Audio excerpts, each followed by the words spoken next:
Welcome to queenon7.com. Please like, share and subscribe my video. Today we're going to look at the addition polymerization. Addition polymerization, we will look at how alkenes are actually joined together to make a big polymer. In this chapter you will look at the structure and then you will learn three different things. Number one, monomer. The second is repeating unit and then polymer. So let's start it. C double bond C with 2 hydrogen on each carbon atom will represent ethene. Now the general formula is actually CnH2n. That means that if there are 2 carbon atoms, then you will have 4, double the amount of carbon atoms for the hydrogen. Now when these one molecule of ethene will be reacting under high temperature and pressure with another ethene molecule, you can have 3, 4, 5, whatever. They are going to join together. Each carbon to carbon double bond will lose that double bond, and these carbons actually make a bond between themselves. So what's going to happen is, when these 3 are going to join together, you will have these carbon atoms like that, and there's a bond between these carbon atoms. And then you can write this one down as it is. So I'm just going to remove this to make you to understand that how this will be actually created.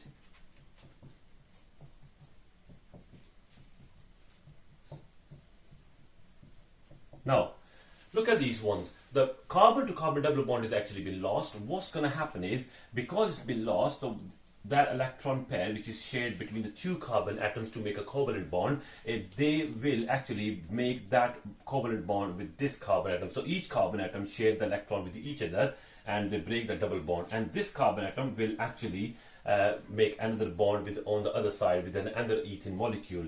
And same goes for this one. The double bond is broken, and they will make a polymer. Now in chemistry, when the scientists, when they look at how to represent these polymers, they actually use a shorthand format to understand, because it can be like 100, 200, 300 molecules. I've just taken an example of 3 ethane molecules. So what you're going to do is, you're going to look at, this is actually the polymer. As a shorthand, if you want to write it down, you just write down the repeating unit like this, and you put N. Now this one is actually called a monomer. So the monomer will contains carbon to carbon double bonds. That's the definition of a monomer. The one molecule which is going to add with another monomer will be known as the first monomer of the polymer. When you look at this one, I can't actually write 100 molecules together, so the scientists use that sort of representation, where you actually look at the N can be 100, 200. If I try to ask you that repeating unit, so that's the thing you need to learn. Repeating unit means that you look at the polymer. So in the exam they can give you actually the long polymer, and they will ask you, can you actually figure out what is the repeating unit? A unit which is repeated after some time. So in ethene, only double bond can actually participate. So what you're going to do is, you need at least 2 carbons. So you cannot say, oh, this is a repeating unit, or just one CH2. You have to have 2 carbon atoms which are actually can be considered as in the repeating unit. So there you go. So you can see that you can cut it after 2 carbon atoms, and that will actually make the same representation just like a polymer. Now you can see that the repeating unit actually kind of same as the polymer. The only difference is you do not write down the N outside the bracket, but here you have to write down the N to represent how many carbon atoms, how many repeating units you have. But the examples for the addition polymerization, you make obviously all the plastics which are actually polymers, and the chew gum, the bubble gum you chew, that is also one of the polymer. So what we can do is, they can actually reverse everything. For example, if they can actually give you a polymer and like this, and they can ask you, can you find out the monomer? So you have to reverse the whole process to find out what is the monomer. So I'm going to give you another example, but I'm not going to change the whole molecule. What if I just put Cl there, the chlorine on the top? So this is chloroethene. Chloroethene repeating unit. At the moment, it is an ethane, but it is a repeating unit of chloroethene. How is going to happen? If I reverse this process and they actually ask me to do a polymer, I will just put Cl there, and then I will put Cl on each of the carbon atom. I'm not going to put the Cl on all the carbon atoms. Just one carbon atom actually has Cl.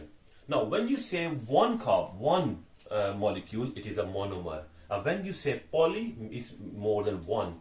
So it will be poly, and then you follow up with the name of the monomer. So for example, this one is ethene. So ethene is a monomer. But when I say I want to make a polymer, I will say polyethene. So the ethene, which is a monomer, I just put poly in front of it. That will be a polyethene, and it is a name of the polymer. The polymer name is given there. And for this example, where you have Cl, it is actually chloroethene. To write down the name of the polymer, this one is actually the monomer. To find out the name of the polymer, I will just write down polychloroethene.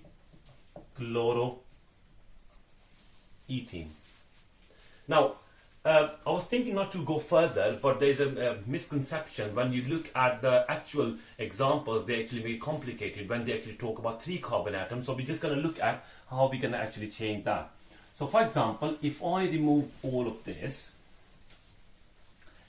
and I will give you an example of propene. Propene means 3 carbon atoms. So you have CH3. Let's just do the display formula. So you have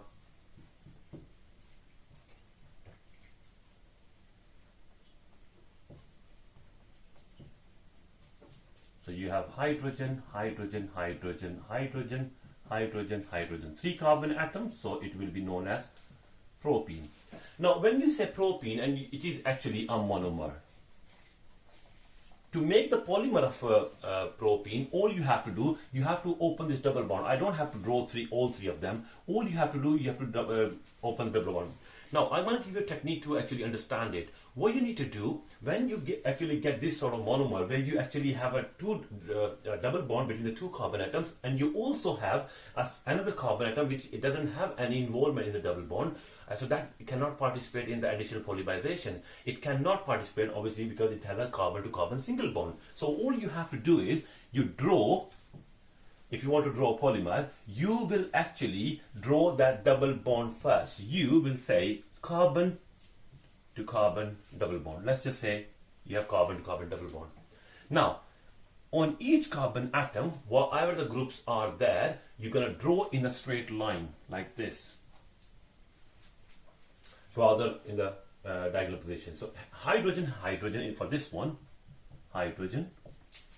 Then this carbon atom has got one group is called hydrogen, which is going to come as it is, and then you have CH3. So this group actually considered as side chain. So that means this will come underneath. You remember at the start of the video, I just said that the carbon to carbon double bond, those carbon will participate in actually extending the chain in the addition polymerization. So they are the one who is responsible. So I will remove this double bond, and then I will open this up. As long as it's written like this, and it can be 100 molecules joining together, and I put N there, this is a polymer. And if I ask you, just like this, they can give you a long molecule like this, and they say this is a polymer, but they give you CH3, CH3, CH3. They give you a polymer like that, and they ask you that this is a polymer. Can you actually predict the repeating unit? So they probably put N there and say, can you actually write down or identify one of the monomer out of this? So what you're going to do is you're going to look at obviously carbon to carbon, at least minimum of 2 carbon atoms. So you will put You will cut it from there, and you will say, okay, this is the actually repeating unit. And obviously these are hydrogens, so you will write down hydrogens as it is. And if I want to write down, because this one is the polymer, the repeating unit for this will be, it will be the same as monomer, but it is actually doesn't have the carbon to carbon double bond. So you will have CH3, you put the bracket there, and that is the repeating unit. You can actually write the same one like this. This is a polymer, but they can actually change the question. The next video is going to be about the condensation polymerization. Thank you.